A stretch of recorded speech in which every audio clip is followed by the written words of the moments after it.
ನಾನು ನಿಮಗೆ ಇವತ್ತು ಹೇಳಕ್ಕೆ ಬಂದಿರೋ ವಿಷಯ ಏನಪ್ಪ ಅಂದರೆ ಡ್ರಮ್ ಬ್ರೇಕ್ಸ್ ಬಗ್ಗೆ.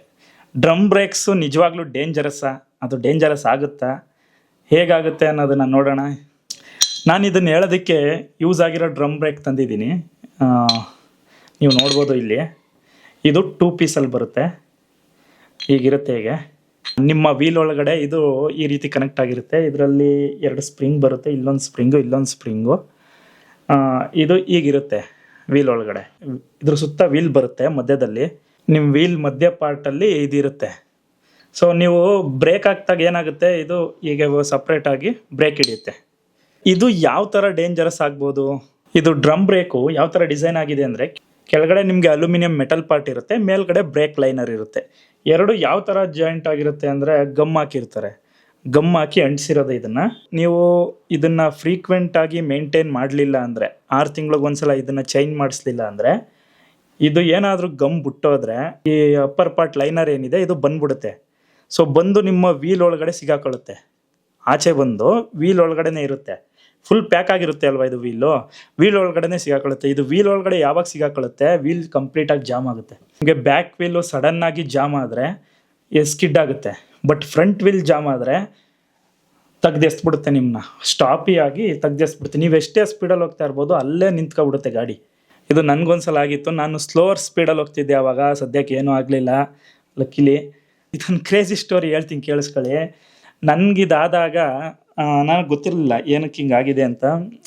ಸೊ ಮೆಕ್ಯಾನಿಕ್ ಬಂದ, ಓಪನ್ ಮಾಡ್ದ. ಒಳಗಡೆ ನೋಡಿದ್ರೆ ಇದ್ರದ್ದು ಮಧ್ಯೆ ಇರೋ ಗಮ್ ಬಿಟ್ಟೋಗಿ ಮೇಲ್ಗಡೆ ಲೈನರು ಹೋಗಿ ವೀಲಲ್ಲಿ ಜಾಮ್ ಆಗಿತ್ತು.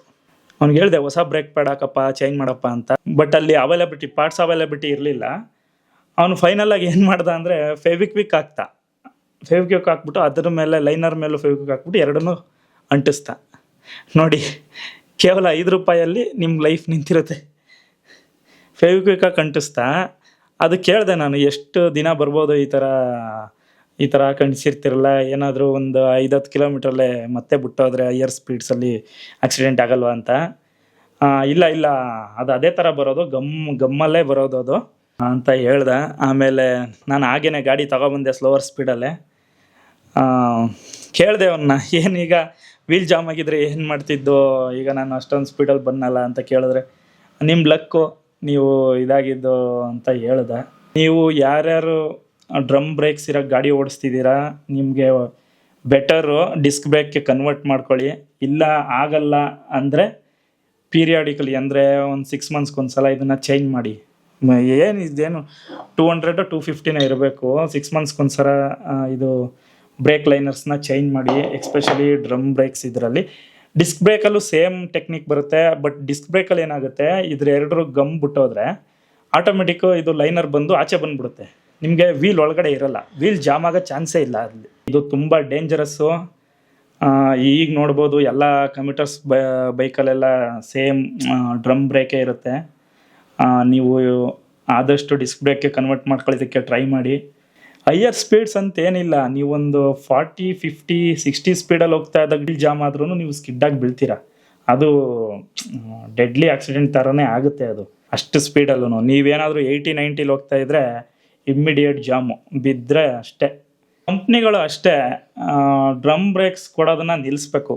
ಪರ್ಮನೆಂಟಾಗಿ ಡಿಸ್ಕ್ ಬ್ರೇಕ್ ಕೊಡಬೇಕು. ಗೊತ್ತಿಲ್ಲ ಏನಕ್ಕೆ ಇನ್ನೂ ಡ್ರಮ್ ಬ್ರೇಕ್ಸ್ ಕೊಡ್ತಾ ಇದ್ದಾರೆ ಅಂದರೆ, ಡೆಫಿನೆಟ್ಲಿ ಕಾಸ್ಟ್ ಕಡಿಮೆ ಮಾಡೋದಕ್ಕೆ. ನನಗನ್ಸುತ್ತೆ ಇದು ಕಾಸ್ಟನ್ನು ಕಡಿಮೆ ಮಾಡೋದಕ್ಕಲ್ಲ, ಲಾಭ ಜಾಸ್ತಿ ತಗೊಳ್ಳೋದಕ್ಕೆ. ಕೆಲವ್ರನ್ನ ನೋಡ್ಬೋದು 2-3 ವರ್ಷ ಆಗಿರುತ್ತೆ ಈ ಲೈನರ್ನ ಚೇಂಜೇ ಮಾಡಿಸಲ್ಲ. ನಾನು ಓಡಿಸ್ತಿದ್ದ ಗಾಡಿನಲ್ಲಿ ಈ ಲೈನರ್ ಹೆಂಗಿತ್ತು ಅಂದರೆ ಫುಲ್ಲು ಸಣ್ಣ ಆಗೋಗಿತ್ತು, ಪೀಸ್ ಆಫ್ ಪೇಪರ್ ಥರ ಆಗೋಗಿತ್ತು.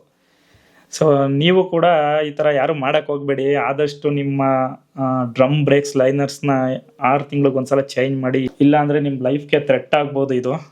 ನೀವು ಇದ್ರ ಬಗ್ಗೆ ಎಲ್ಲಾದರೂ ನೋಡ್ಬೋದು, ಯೂಟ್ಯೂಬಲ್ಲೆಲ್ಲ ಸರ್ಚ್ ಮಾಡಿಬೇಕಾದ್ರೆ ಈ ವಿಷಯದ ಬಗ್ಗೆ ಯಾರೂ ವೀಡಿಯೋ ಮಾಡಿಲ್ಲ. ಅವ್ರಿಗೆ ಗೊತ್ತಿಲ್ವೋ ನನಗೆ ಗೊತ್ತಿಲ್ಲ. ಬಟ್ ಇದ್ರ ಬಗ್ಗೆ ನೀವು ಇಂಗ್ಲೀಷ್ ಚಾನಲ್ಲು, ಹಿಂದಿ ಚಾನಲ್ಲು ಎಲ್ಲಿ ಬೇಕಾದ್ರೂ ಚೆಕ್ ಮಾಡಿ. ಈ ರಿಸ್ಕ್ ಬಗ್ಗೆ ಯಾರೂ ವೀಡಿಯೋ ಮಾಡಿಲ್ಲ. ಸೊ ನನಗೆ ಇದನ್ನು ಶೇರ್ ಮಾಡಬೇಕು ಅನ್ನಿಸ್ತು, ಶೇರ್ ಮಾಡ್ತಾ ಇದ್ದೀನಿ. ಇದಿಷ್ಟು ಡ್ರಮ್ ಬ್ರೇಕ್ಸ್ ಯಾವ ಥರ ನಿಮಗೆ ಡೆಡ್ಲಿ ಆಗ್ಬೋದು ಅನ್ನೋದ್ರ ಬಗ್ಗೆ.